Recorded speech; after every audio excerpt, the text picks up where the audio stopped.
Pues buenas tardes a todos y a todas, y como no puede ser menos, quisiera agradecer a la organización que me permitáis a una persona como yo, un psicologuillo de Carabanchel, estar aquí con vosotros. Cuando decía Irene esta mañana que todos teníamos capacidades mediúnicas, yo decía que no, pensaba para mis adentros, yo creo que no. Y de repente me vino una idea, yo creo que sí. Tengo el don de estar en el medio de gente buena. Entonces me he dado cuenta que mis amigos de Villena, de Portugal, de Orense, de Vigo, de Córdoba, siempre tienen a bien invitarme a sus jornadas, a sus congresos, cosas que yo agradezco muchísimo. Y a mi amiga Rosa de Orense, que siempre tiene también a bien, pues con su cariño, con su amor, con su presencia, pues siempre ayudarme a estar entre vosotros, entre vosotras, y empaparme de todo lo que escucho, lo que aprendo y sobre todo de todos esos momentos que voy compartiendo. Es importante, cuando planteo hoy este pequeño momento aquí con vosotros y con vosotras, decía, ¿cómo alguien como yo puede de alguna manera decir algo o poder proponer algo con respecto a todo lo que estáis diciendo también a lo largo del día? Y es verdad, es cierto, puedes ver también cómo en la ciencia que yo practico, porque de lo que os voy a hablar es de mi trabajo, veo también que hay un momento de transformación. Hay un momento de cambio en la manera en que yo empecé mis terapias hace 25 años a la manera en que las hago. Gracias a vosotros, a vosotras, a todo el aprendizaje que he ido de alguna manera incorporando en mi vida, pero también en la psicología está ocurriendo un fenómeno de transformación, de desvelamiento, de cambio. Mi charla, que se titula La pérdida de los seres queridos, que la voy a dar con una alta tecnología, que ya veréis, voy a utilizar uno de los grandes descubrimientos de la historia de la humanidad, el papel. Este querido amigo, que aunque poco ecológico, todavía algunos seguimos utilizando. Entonces, la he subtitulado de los modelos tradicionales de elaboración y acompañamiento del duelo al modelo del vínculo que continúa y el modelo dual.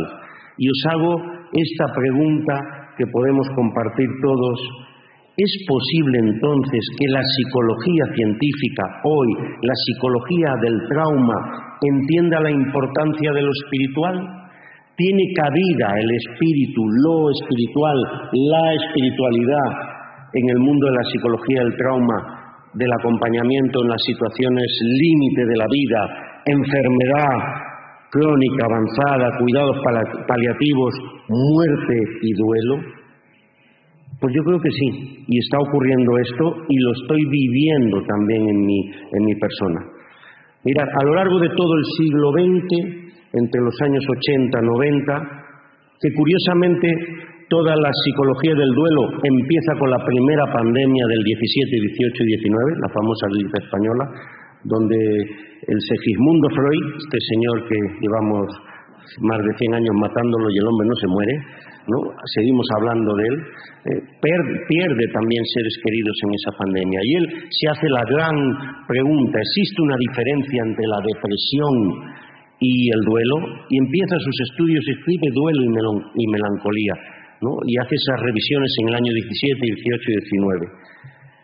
A lo largo de todo el siglo XX, hasta los años 80 y 90, el gran trabajo de los psicoterapeutas, de los psicólogos y psiquiatras a la hora de acompañar a personas que han perdido un ser querido era ver si había una manera de vivir el duelo como un proceso, como un camino de sangre, de sudor, de lágrimas, de fatiga, porque es un camino de dolor que comporta sufrimiento, que es inevitable. Ahora yo estaba escuchando a Claudia y decía, si bajamos de las calamidades y catástrofes y acontecimientos universales a la muerte o la pérdida de un ser querido, si pasamos de lo macro a lo micro, mucho de lo que ha dicho ella lo podríamos aplicar en la vivencia interna de esa situación de dolor y sufrimiento por la que todos, absolutamente todos, hemos pasado, estamos pasando o pasaremos. Porque toda la psicología del 20 hablaba, hay un proceso de elaborar el duelo, podemos ver el curso de elaboración del duelo, podemos intentar acompañar a las personas que han perdido un ser querido. Y todo el debate es, ¿existe una manera normal de vivirla que se puede complicar y que puede ser patológica? Y todos los modelos del siglo XX nos anunciaban, nos decían que era un modelo de expiación, de afrontamiento, de aceptación, un modelo donde tenía que dejar marchar al ser querido, donde todos inevitablemente pasábamos por un momento de confrontación, de conmoción, me conmueve la pérdida, me destroza el corazón, me desencarna el corazón, la entraña, y hay ese primer momento de sana evitación, de incredulidad, de negación, donde la persona poco a poco, a través del acompañamiento de su familia, de sus seres queridos, y si necesitaba, porque se complicaba el duelo, teníamos que ayudar a hacer suyo su dolor, a nombrarlo, a aceptarlo, para desapegarse, desinvestirse, romper ese desapego, esa posesión del otro, hasta que de alguna manera se asimilaba y acomodaba la pérdida. Y así nos hemos movido en todo el siglo XX.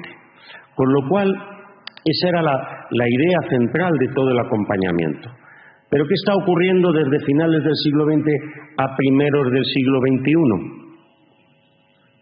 Que los trabajos, Parkes, Sisop, Streff, muchos investigadores dicen lo que a mí me sucede en consulta. Es que le siento conmigo, es que me toca por las noches, es que hay momentos donde le pido y siento de alguna manera que él forma parte de mi vida. Incluso al año y medio después del fallecimiento, el 50-60% de las personas, dicen algunos estudios, dicen que les miran, que les vienen a ver, que les visitan, que les tocan, que están presentes. Y eso la psicología por menos no puede decidir mirar para otro lado. A la semana veo en 2 terapias de grupo y varias terapias individuales alrededor de unas 70 personas en duelo. Casi la mitad de las personas comunican esto, me lo comunican en una relación de confianza, en una relación de cariño, de respeto, de compasión. Me hablan de esto. Por supuesto, la frase siempre empieza de la misma manera. Quería comentarte algo, pensarás que estoy loca, ¿no? Quería decirte algo, pero no me atrevo. Claro. A veces les ayudo. Quieres decir que a veces tienes experiencias, vivencias difíciles de comunicar por extrañas, tienen que ver con tu ser querido, y a veces les hago un poco el puente. Con lo cual, de alguna manera, nos empezamos a dar cuenta de que algo está ahí, de que el fenómeno está ahí, de que revienta en la cara, que te da en la cara, y de alguna manera entonces descubrimos que la psicología no puede quedarse al margen de lo espiritual, de la espiritualidad. Con esto os propongo que hagáis, ahora se lleva mucho esto del gran hermano, los reality y todas estas cosas. Me gustaría que metierais una cámara y con mucho respeto, porque aquí no es lo mismo hablar del magnetismo de la Tierra, que parece que queda, que no sé vosotras, pero a mí me acongojó, por no decir una palabra más fea, ¿no? Lo bueno es que todo acabó bien, ¿no? Entonces, eso fue lo bueno, con lo que contó Pedro, ¿no? Pero hablar del duelo no supone de alguna manera que puedo estar hablando de vosotros y de vosotras. Sí, desencarnar, sí, pero duele. Y el dolor es inevitable. Sí, la esperanza del otro lado, el sentir que forman parte de nosotros, que hay una conexión, sí, pero lo que daría yo esta tarde para poder volver a hablar con ella, pasear con ella. No sé si estoy delante de personas que han estado en duelo, que están en duelo o que irremediablemente estarán en duelo. Entonces, hacer este camino conmigo.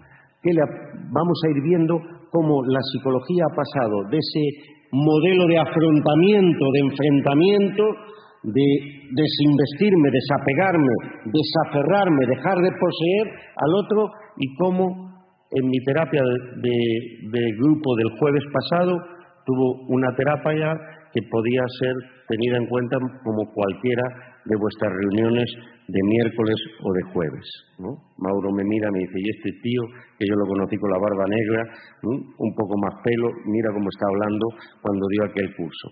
Irremediablemente la vida me ha ido llevando. ¿Por qué? Seguramente que me lo explicaréis mejor vosotros. Entonces, primera idea, veamos el duelo. Duelo, dolius dolere, dolor, pena, aflicción, es el dolor psíquico. La primera idea es el precio que se paga por amar. Es la lesión del vínculo, el dolor de amar, la ruptura de ese lazo, y es una ruptura abrupta, violenta, es un shock. Ella no está, no va a volver, su presencia es imposible. Siento tristeza, pena, rabia, culpa, miedo, porque el duelo son todos esos sentimientos. ¿Y por qué siento esto? Porque la amo. Ella no está y no va a volver y yo la amo. Descubriendo desde la psique, desde Loís,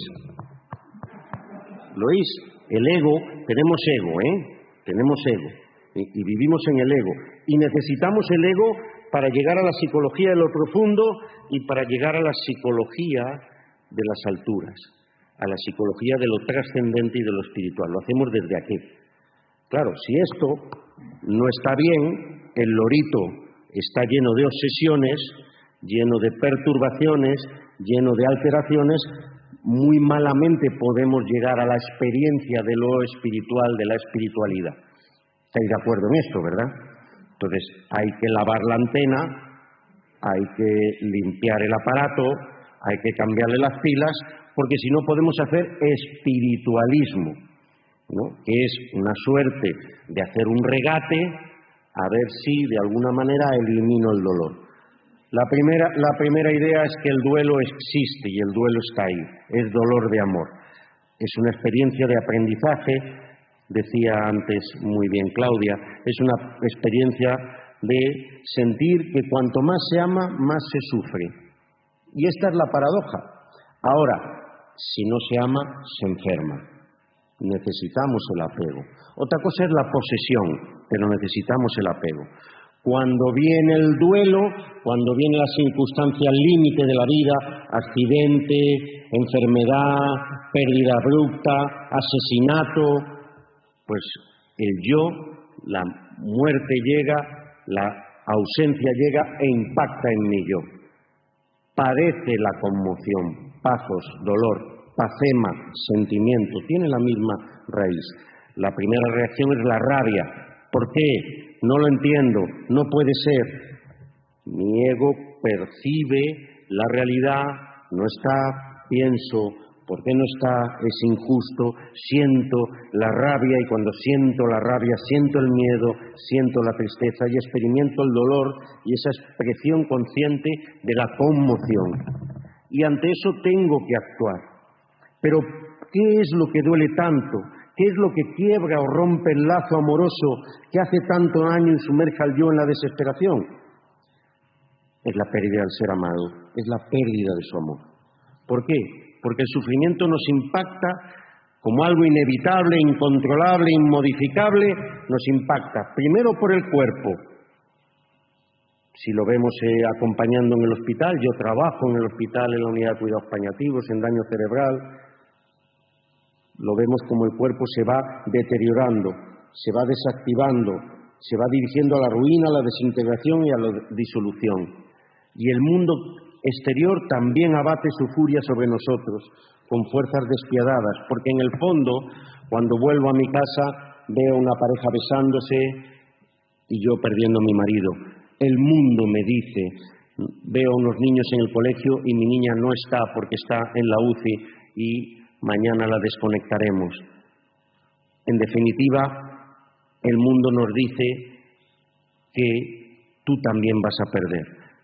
El dolor viene de fuera, el dolor viene de dentro. Y aquí viene la otra idea fuerza que la psicología va descubriendo a lo largo de todo el siglo XX.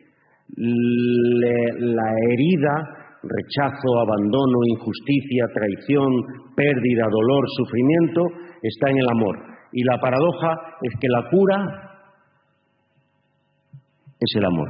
Como el COVID, los que nos hemos vacunado nos han metido el bicho para defendernos del bicho. Luego nos hemos pasado, el duelo es una situación sana, natural y humana, necesaria. El problema es que nos está viniendo de Oriente esquemas o esa filosofía, esa antropología perenne que está en el sustrato de nuestra historia, pero la podemos entender mal. Estamos hablando del apego, del sano apego. Necesitamos de los otros. Yo soy yo en la medida en que ustedes me dicen quién soy. Si ahora todos ustedes se levantan y se van, yo soy un señor loco pegando gritos en medio de una sala. O sea, ustedes me hacen a mí profesor, conferenciante, una persona que está mostrando algo. Necesito de vosotros. Es más, me estáis controlando a mí, porque cuanto más hablo, más escucháis, ¿vale? No os veo muy bien desde aquí, no he puesto las gafas, porque estoy acongojado, por no decir la palabra, y tengo un miedo que y así no me pongo las gafas y no os veo. Pero en el fondo necesito de vosotros. Luego, tener un sano apego, crecer y estructurar mi personalidad y crear mi personalidad con un sano apego, eso es muy sano. Porque el amado me protege contra el dolor, tanto como su ser palpita en sincronía con los latidos de mis sentidos. Pero basta con que desaparezca bruscamente, aunque me retire su amor, para que yo sufra como nunca. Luego necesitamos el apego. Vamos construyendo nuestra personalidad gracias a nuestros seres queridos.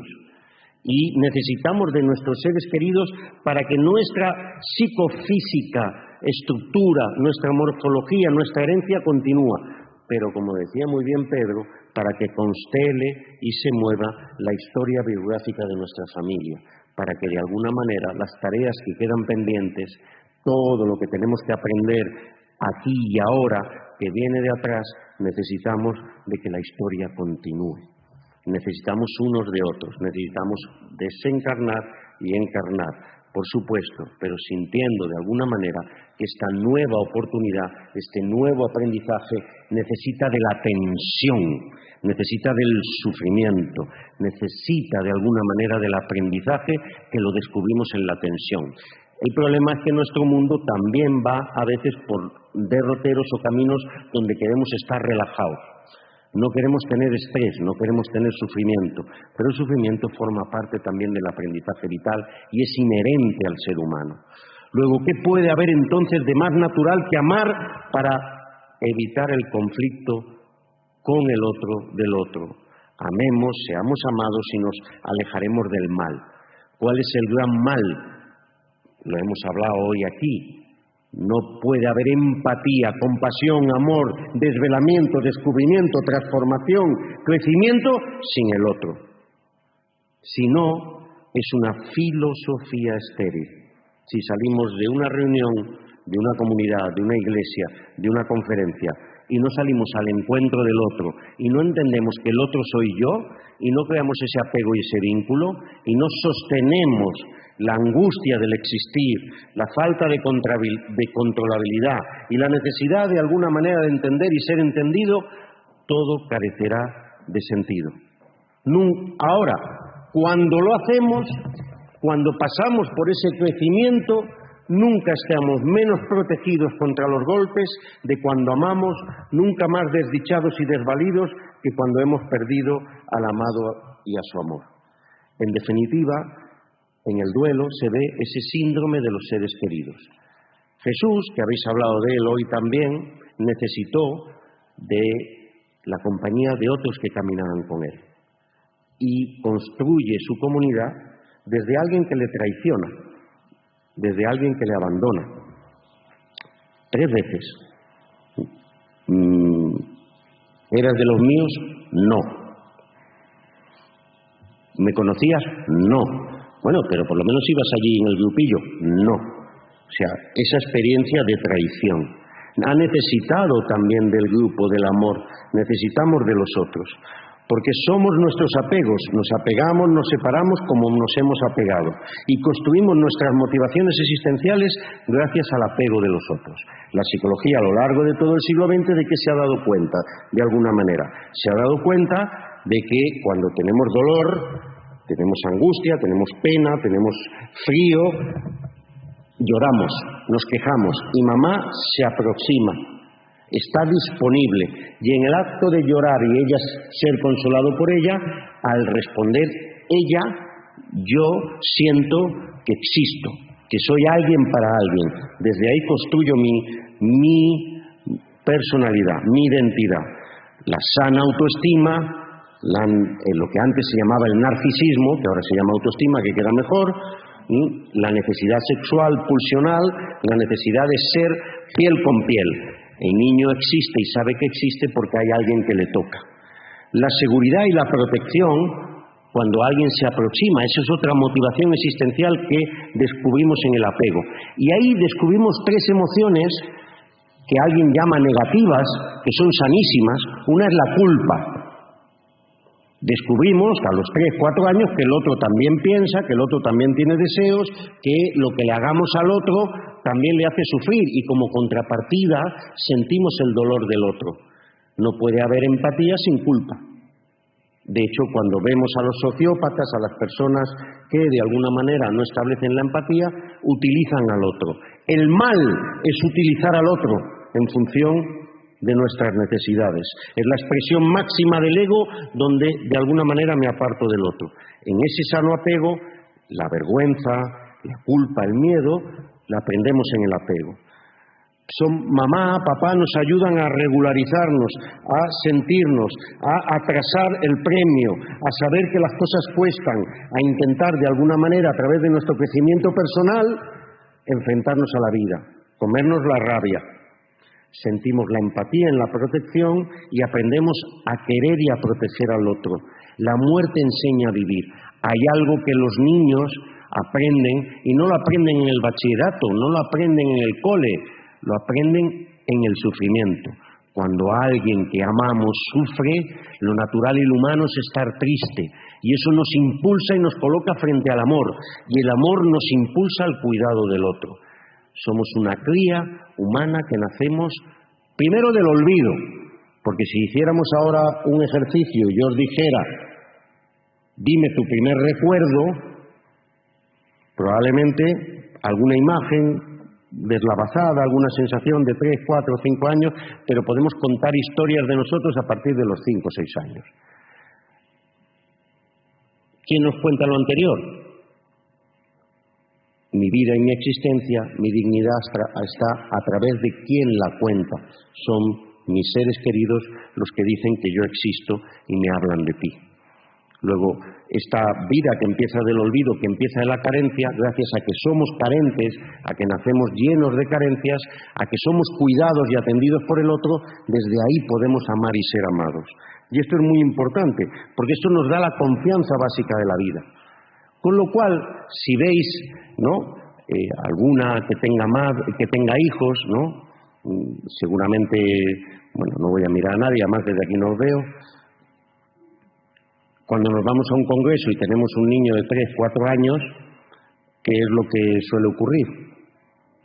Que cuando nos vamos, ¿el niño qué hace? Protesta, ¿no? Se agarra a la madre, se agarra al padre. ¿El padre qué siente? Una culpa terrible, ¿no? Por eso alguna mañana o pasado por la mañana pasará por una gasolinera, comprará un juguetito, ¿no?, irá a comprar algo porque tendrá que reparar esa culpa. El niño protesta, la niña protesta, ¿verdad? ¿Y qué hace? Busca continuamente a mamá. Aunque se queda la abuela, busca continuamente a mamá, hasta que llega un momento que deja de buscarla. Eso lo hemos visto, ¿verdad? Cuando llevamos al niño a la guardería, cuando lo llevamos al cole, cuando lo dejamos con la abuela, ¿no? La abuela, los abuelos, que son esos cuidadores que tenían que tener ahora un premio, ¿verdad, abuelo? Sí, me decía que ahora no hace falta que vais al gimnasio, ni hagáis tai chi, ni nada, eso con cuidar al nieto ya os agacháis, os levantáis, ¿no? Hacéis de todo, ¿no? Pues, si os dais cuenta, el niño protesta, se desespera, hasta que llega un momento que se pone a jugar con sus cosas. Claro, cuando llega la madre, el cabrito del niño, viene la madre con el regalo, ¿y qué hace el niño? Pasa de la madre.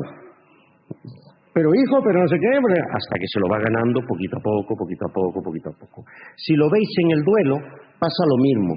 Los psicólogos del siglo XX, los psiquiatras del siglo XX que decían, el duelo va a tener distintas fases, va a tener distintos momentos. Primer momento, conmoción.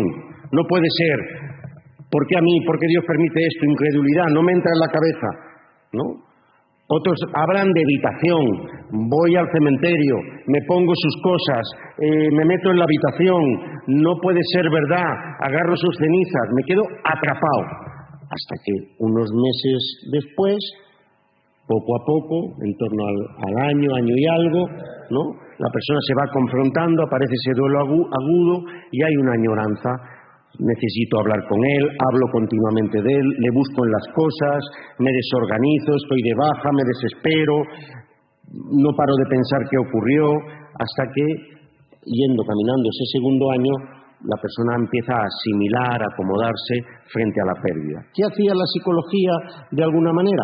Intentar, en la medida de lo posible, pues que la persona fuera afrontando ese duelo. ¿Y qué intentábamos? Primera tarea del duelo, aceptar la realidad de la pérdida.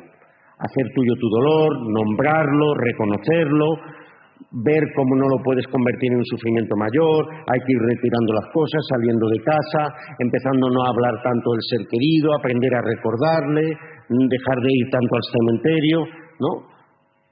Claro, pero ¿qué ocurría? Aprender a que la rabia, la culpa, ¿no? Reconciliarme con lo negativo de lo vivido, cerrar la vida. Pero ¿qué ocurría? ¿Quién es ese otro, esa otra tan amado cuya desesperación inesperada provoca tanto dolor y conmoción? ¿De qué andamiaje y costura está entretejido ese lazo amoroso para que su ruptura sea experimentada como una pérdida? ¿Qué es una pérdida? ¿Qué es ese dolor de amar? ¿Qué es perder al que amamos?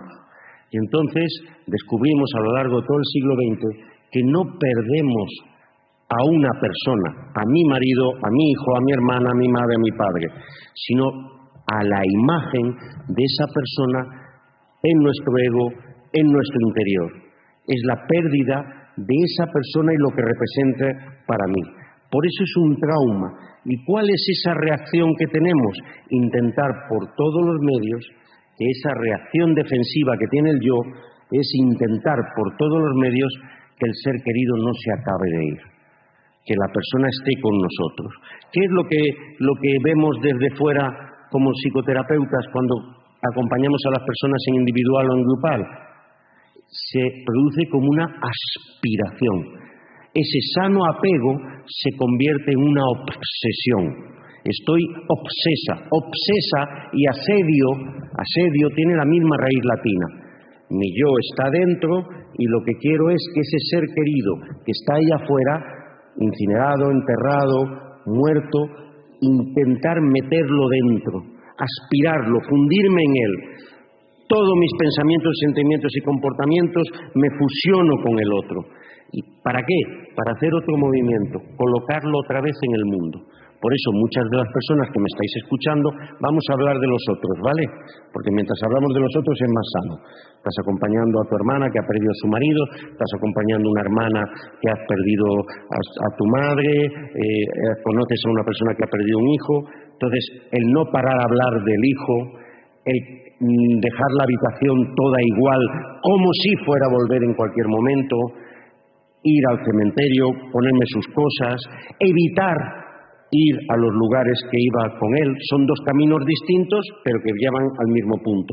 No querer ir al pueblo, estar pensando todo el rato por qué no le llevé antes al médico, por qué los médicos no le ayudaron, la rabia de no entender las cosas. Cuando alguien intenta decirle tranquila, no te preocupes, tienes que seguir adelante, me cabreo, me quedo metida en mi hoyo, tengo odio y culpa y a veces hasta envidia de lo que veo en los otros. Es que el yo se levanta, con todas sus fuerzas, y lo que intenta es apegarse a ese ser querido. El yo está ocupado por mantener viva la imagen de ese ser querido. Y solo puedo vivir amando, y solo puedo estar con él. Y entonces la persona, ¿no?, y lo vemos en las canciones, ¿quién abrirá la puerta hoy para ver salir el sol sin que se apague el dolor que me dejó esta obsesión? De tu corazón con mi corazón, de mis manos temblorosas arañando el colchón, ¿quién va a quererme soportar y entender mi mal humor? Si te digo la verdad, no quiero verme solo. Y aparece esa soledad básica, aparece en lo más profundo de mi alma, esa soledad. La angustia del existir, todo es incontrolable, inmodificable, la soledad básica, lo tengo que vivir yo, el desamparo, y haga lo que haga, nada va a cambiar. Y mi ego, que no me deja, lo vemos muy bien en la Divina Comedia. En la Divina Comedia, como sabéis muy bien, Dante baja con su dulce Beatriz a los infiernos. Los infiernos es como el Corte Inglés, pero en vez de para arriba, para abajo. Tiene siete anillos. Y cuando baja al tercer anillo, es el anillo de los lujuriosos, los que se han creído pasionalmente, pero sin Dios. Entonces se acerca Dante y ve a los espectros dando vueltas. ¿No? Y para uno, Tristán, y le pregunta, ¿cuál es tu pecado? La lujuria. ¿Cuál es tu penitencia? No he visto una descripción de lo que es la angustia de perder al otro, la angustia, el desamparo, la soledad, el dolor del alma, de la entraña cuando pierdes a alguien. Te dice, el deseo sin esperanza. Os reto que intentéis buscar una definición más corta de duelo. Deseo, le persigo, le busco, pero cuanto más le busco en las cosas y olisqueo sus cosas, me pongo su pijama, me meto en la cama, echo la mano, más siento que no está. Como más siento que no está, más dejo la habitación como estaba antes para ver si viene. Y que me doy cuenta que no viene. Mi yo se vacía y me inundo del otro. Y es un agotamiento del yo para quererme quedar unido a esa persona. Luego, ¿qué era hacer el duelo para la psicología? Muy fácil. Bueno, muy fácil. Perdón, me ha salido así.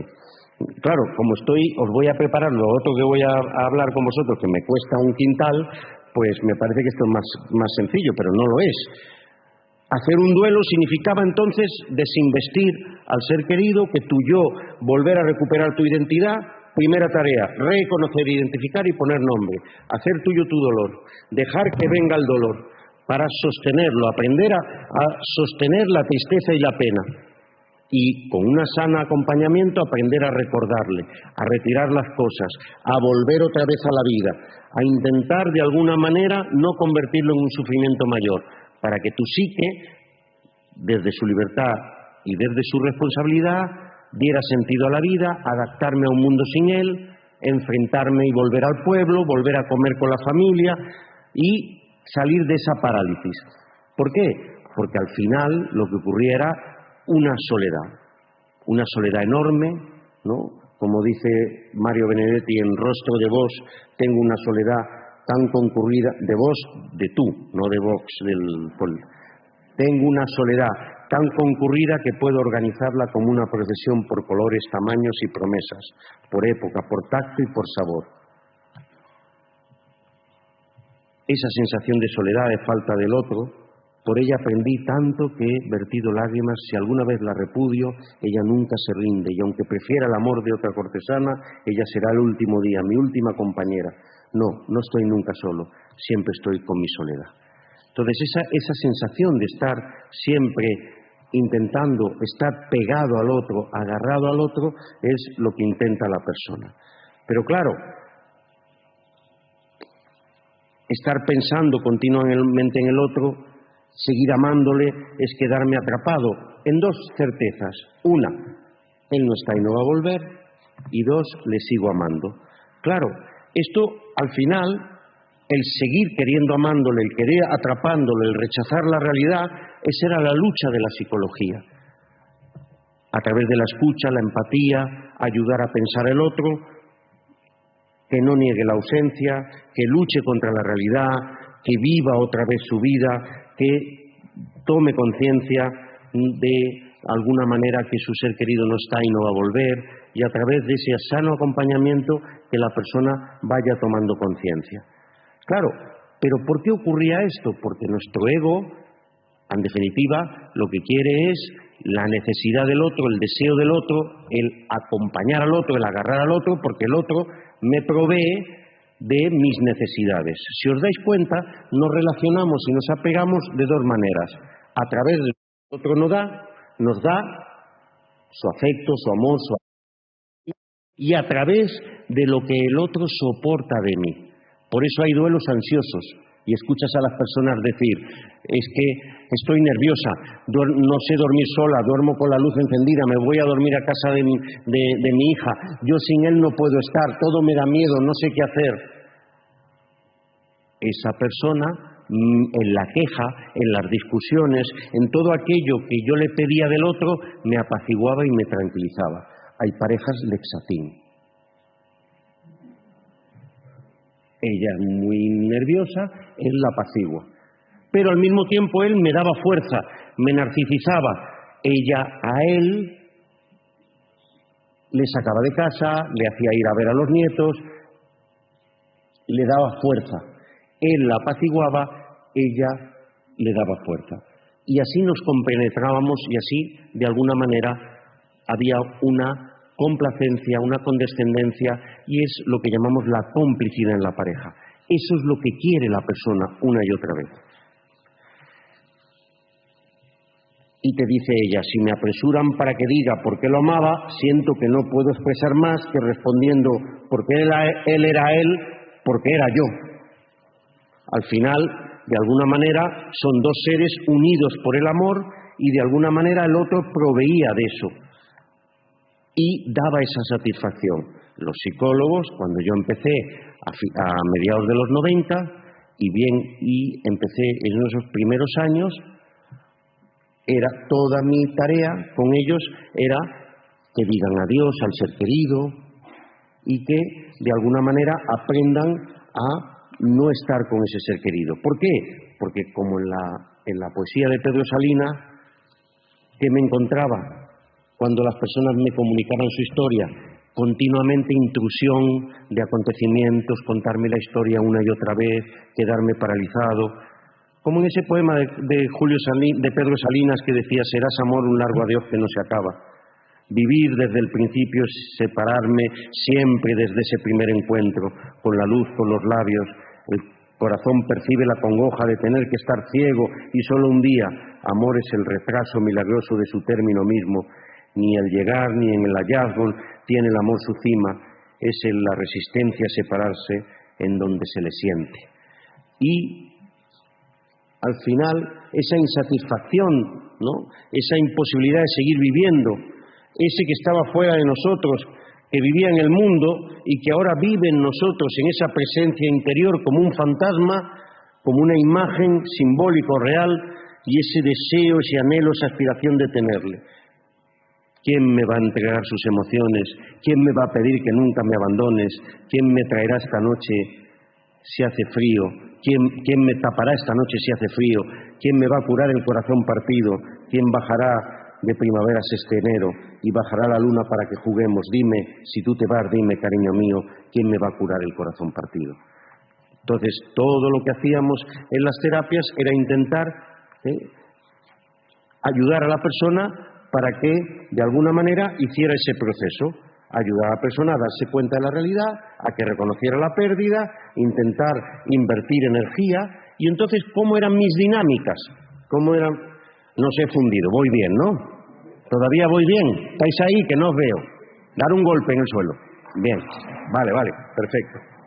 Entonces, había que seguir al amigo Segismundo. Sí, había muchas escuelas, pero tú hacías una carta de despedida, la dinámica del adiós, ponías una silla y hablabas con el difunto para despedirte de él, para aceptar la pérdida, hacías un montón traías fotos para aprender a recordarle, para que se enterase, para que lo sintiera, retirar la ropa, enfrentarse al trabajo, al cuidado de los nietos, que saliera otra vez con los amigos, cerrar asuntos pendientes, recolocar la historia y recordarle, dar sentido a toda una vida con él, dejar un legado, un tesoro, todo eso se hacía. Y entonces tú te sentías bien como psicólogo. Pero claro, ¿cuál era, iba a decir un taco, la gamberrada? Que mueve cosas en casa, que me despierta por las noches. Recuerdo un padre y una madre trabajando la rabia, y la culpa. El padre se fue sin que él supiera lo que le quería, se fue sin que él supiera lo que le quería, se fue sin que él supiera que lo quería, porque claro, quiso trabajar en artes escénicas y él le llamaba saltimbanqui, tenía que hacer una carrera y se murió de repente de un aneurisma. Yo trabajo el recuerdo, trabajo la reconciliación, el perdón, el legado, todas esas cosas que ahora no os puedo explicar. Y el padre enfadado, la madre. Y de repente digo, bueno, vamos a cambiar esto. Imagínate por un momento, sé que esta es tu mano, sé que tú y yo no estamos locos. Claro, yo ya andaba por ciertos lugares, leyendo ciertas cosas, entendiendo ciertas cosas, trabajando todo tipo de psicología. Imagínate por un momento que tu hijo te escribe una carta y te dice ciertas cosas, que te pide ahora, que siente, que te diría, que nunca te ha dicho.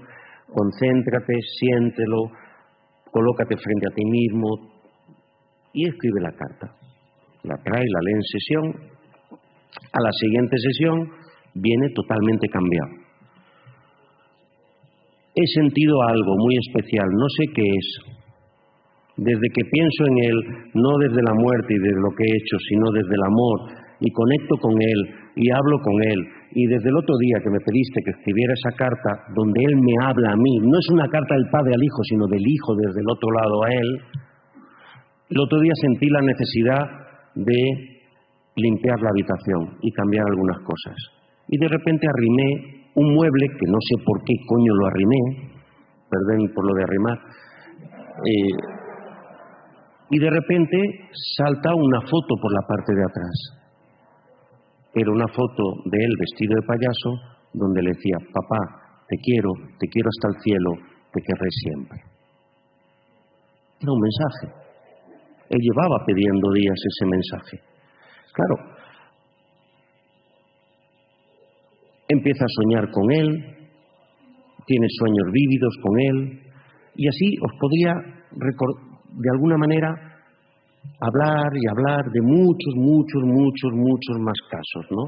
De esta madre que estoy acompañando, que le han matado a su hija está desaparecida, no aparece el cadáver, y hacemos también la dinámica de la carta, de que ella hable con la hija, y de repente tiene un sueño, donde la hija la espera, la coge, la lleva a una orilla, está el padre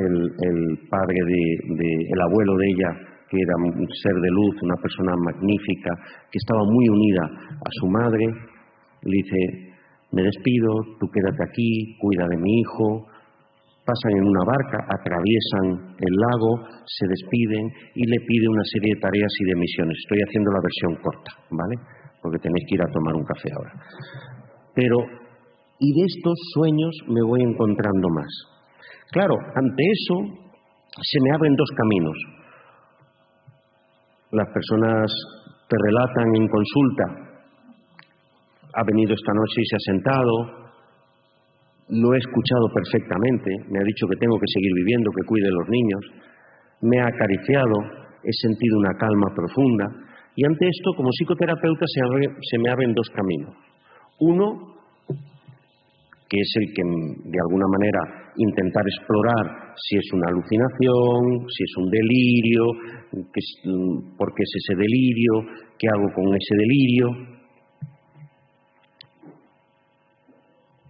O dos, vamos a parar, me voy a echar para atrás, te miro a los ojos, genero una hospitalidad, un espacio de aceptación total con el otro, en presencia, sintiendo que tú y yo estamos sintiendo que en esta conversación hay algo especial, te miro, te escucho y con mucho amor y mucha confianza le pregunto, ¿y qué sientes ahora cuando me lo cuentas?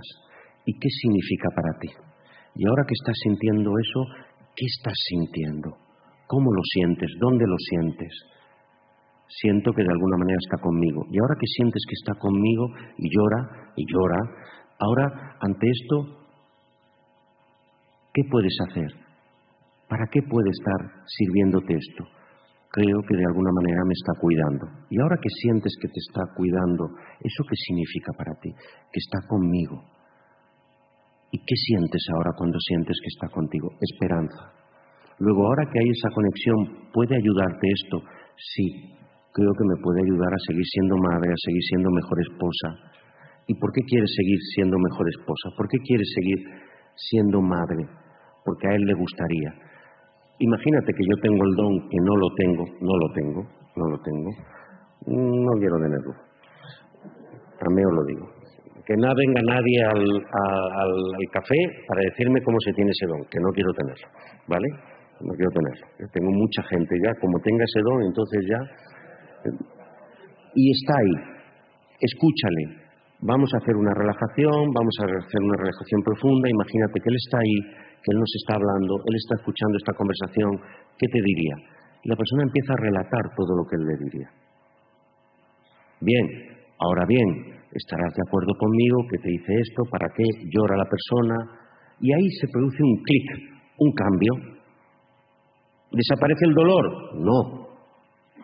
Hay un dolor de amor inevitable que comporta sufrimiento.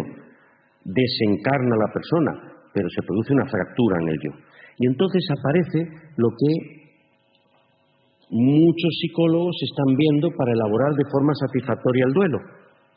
Y Bowlby, el gran terapeuta del apego, nos dice: parece probable que para muchos viudos y viudas, justamente por el hecho de que quieren mantener sus sentimientos de apego con el cónyuge desaparecido, mantienen su sentido de identidad y se hacen capaces de reorganizar sus vidas de manera significativa.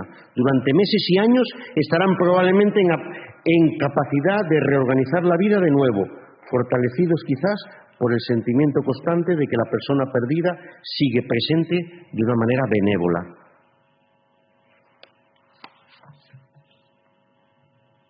Hago la silla vacía, pero ya no para la despedida, sino para una nueva relación, para un nuevo encuentro. ¿Qué sale? Sueños, verbalizaciones, cartas, momentos de encuentro donde tienes que dejarme marchar. Tienes que tranquilizarte, porque yo también tengo que tranquilizarme. Y aparece un puente. Digo, ostras, Pedrín, por no decir una pasada. ¿Y ahora qué coño yo hago con esto? Pues yo soy un psicologuillo calabanchel, ¿saben? Yo estudié en la Autónoma de Madrid. Claro, ¿qué ocurre? Dennis Klass, en el año 96, escribe un libro que hablan de que los vínculos continúan. Sisok y Streff hablan de esto. Julian Morgan Parkes habla de la necesidad de incorporar el ser querido. Neymeyer de darle un nuevo sentido. Y dice Dennis Klass: hay 4 modalidades para seguir manteniendo la relación con el ser querido. No patológica. No patológica. He dicho no patológica. Sí, ¿no? Sí. No enfermiza. Porque aquí no hay bypass espiritual. ¿Me explico lo que quiero decir? Aquí no hay bypass. No hay atajo. Y dice él: sentir la presencia de la persona desaparecida como conexión, como esperanza. Hablar con la persona desaparecida.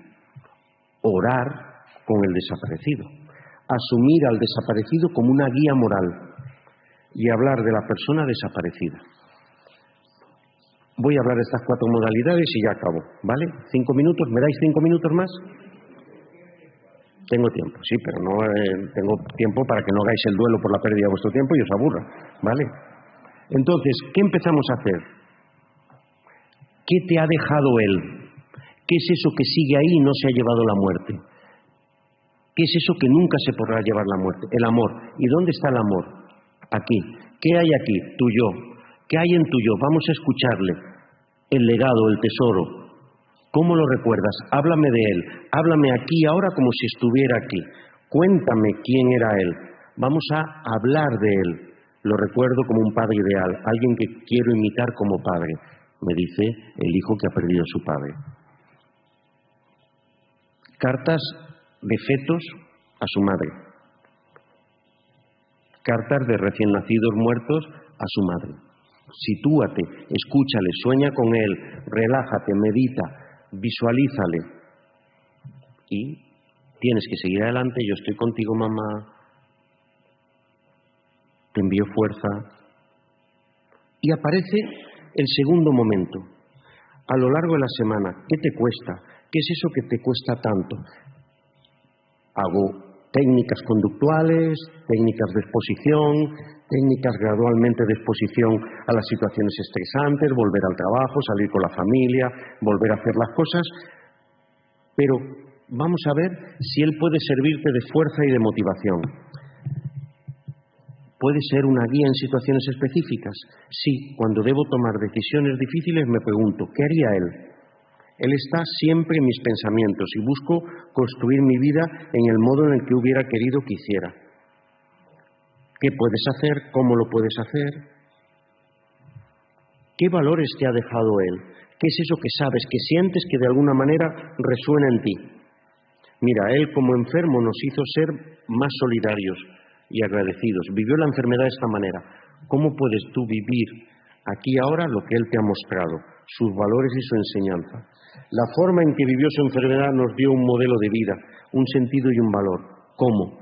Y entonces pasamos del volverá, cor cordis, corazón, recordar, y el que recuerda tiene un acuerdo. De ahí viene la palabra cuerda. Y el que recuerda y acuerda en el corazón, hay algo que no se ha llevado a la muerte, sé que sé y siento que él me lo diría. El que recuerda, acuerda. Y conecto con él. Y estoy cuerdo. Y ya nos quedamos tranquilos tú y yo. Porque no estamos hablando de fantasmas, estamos hablando de una conexión espiritual. Desde lo espiritual. Me identifico con la persona desaparecida, es un guía en mis valores. ¿Qué me pediría él en estas Navidades? ¿Puedo hacer algo por homenaje a él? ¿Cómo puedo tenerle presente? ¿Y podemos hablar de la persona desaparecida con otros?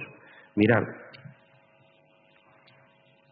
ahora me viene el homenaje que le hicimos a un compañero de trabajo que falleció y vino su madre, ya muy mayor.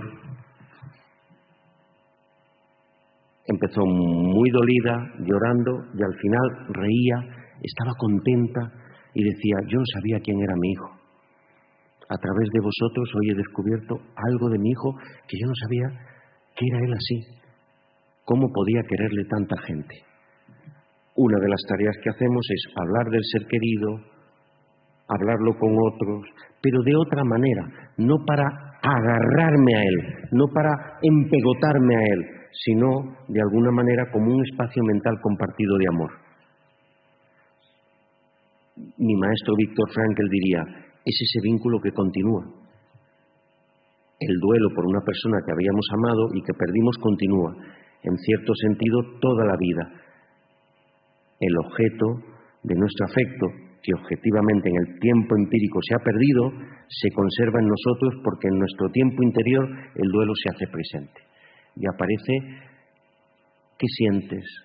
¿Qué estás sintiendo? ¿De qué te das cuenta? La esperanza. La esperanza me conecta como ancla con el amor, me conecta hacia ti y de alguna manera me distancio de ti, me desapego del mundo y cambio la mirada. Sé de alguna manera que tu presencia está constante. Este modelo del vínculo continúa en la dimensión psicológica y espiritual nos puede llevar al análisis del espíritu. Sí, me da un propósito, qué quiero hacer con mi vida, me da un nuevo significado, por qué sigo viviendo, me da un nuevo proyecto, cómo quiero vivir y para qué quiero vivir. Viktor Frankl lo descubre en el campo de concentración cuando su mujer, apartada en la primera fila cuando entran a Auschwitz, él llega a un momento que no la ven todo el tiempo, dice, mi mente, ego, posesión, se aferraba a querer encontrarse con ella. pero algo en lo profundo de mí se aferraba a la imagen de mi mujer. Un solo pensamiento me asaltó. Ni siquiera sabía si ella vivía aún. Solo había una cosa, algo que para entonces ya había aprendido bien, que el amor trasciende la persona física del ser amado y encuentra su significado más profundo en su propio espíritu, en el yo más profundo, en la intimidad, a través de los sueños. Irene habló muy bien esta mañana del desvelamiento, de la revelación, de los profetas, pero muchos también recibían la información a través de los sueños, como dice mi maestro Jung, a través de la constatación, de la imaginación, de la visualización, de la ensoñación, de la fantasía, que es creativa y conecta con el sueño. Y dice él, que esté o no presente, ya incluso que ni siquiera continúe viviendo, deja de algún modo de ser importante. Nada podrá alterar la fuerza de mi amor, de mis pensamientos o de la imagen de mi amada. Con lo cual, trabajando en estos últimos años desde la perspectiva de lo espiritual, ¿qué nos estamos encontrando?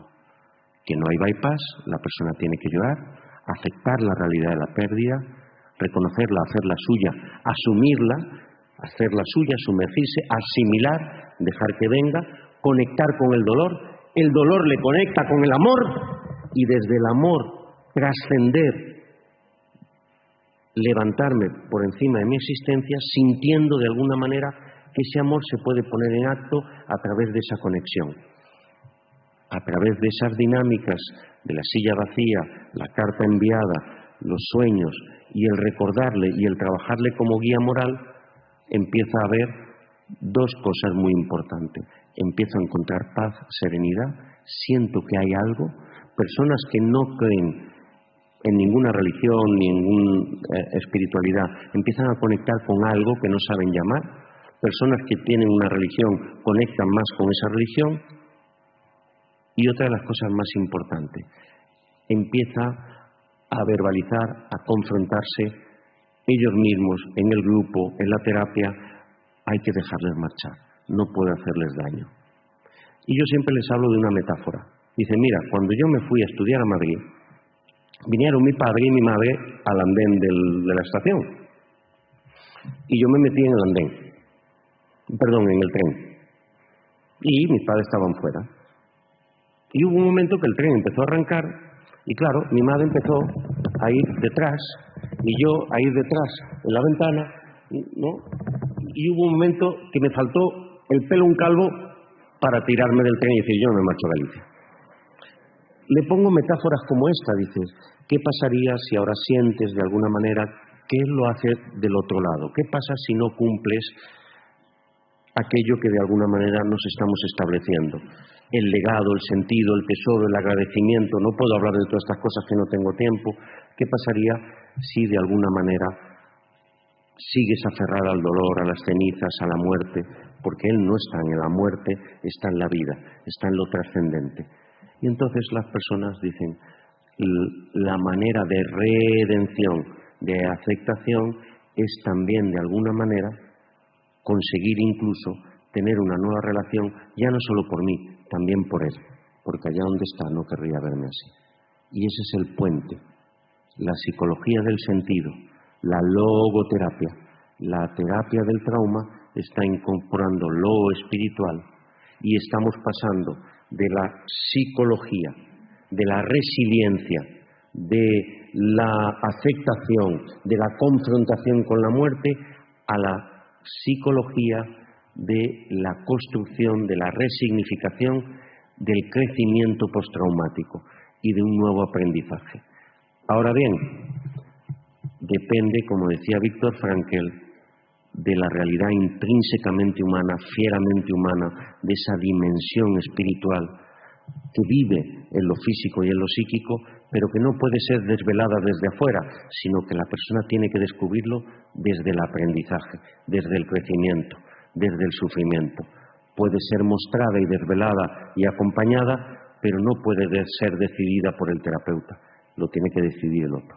Hay personas que lo hacen y hay personas que no. Hay personas que se cronifican y hay personas que aprovechan el sufrimiento como aprendizaje y en esa conexión con lo otro. ¿Cuál es el inconveniente? Yo quisiera remarcarlo. Lo que menos me preocupa es que se muevan las fotos, la cama se baje o se suba, como la mesa con 3 patas suba para arriba o baja para abajo. Eso es lo que menos me preocupa. Lo que más me preocupa es ese sentimiento de esperanza que nace de la conciencia plena, del reconocimiento, del amor que trasciende y de esa conexión hacia el otro lado que es superior y que me da fuerza. ¿Por qué? Porque así la otra persona no necesitará la comprobación constante de la necesidad de vivir esto. ¿Me explico? Entonces, ¿qué ocurre? Lo trabajamos más desde esa realidad psicoemocional espiritual. En definitiva, es que ellos aprendan que cuando su voz calla por la muerte, el corazón sigue hablando, sigue habiendo otra realidad y que hay otra existencia que no acaba con esta. Pero tengo que dejar marchar al otro para poder vivir mi propia existencia y aprender de esto. Pero es un aprendizaje que no lo hace un profesor desde fuera. Yo soy un acompañante, un catalizador, un compañero de viaje, pero no soy un adoctrinador o un enjuiciador o una especie de carpintero que va recolocando las cosas, sino que facilita en el otro la posibilidad de esto. Muchas gracias.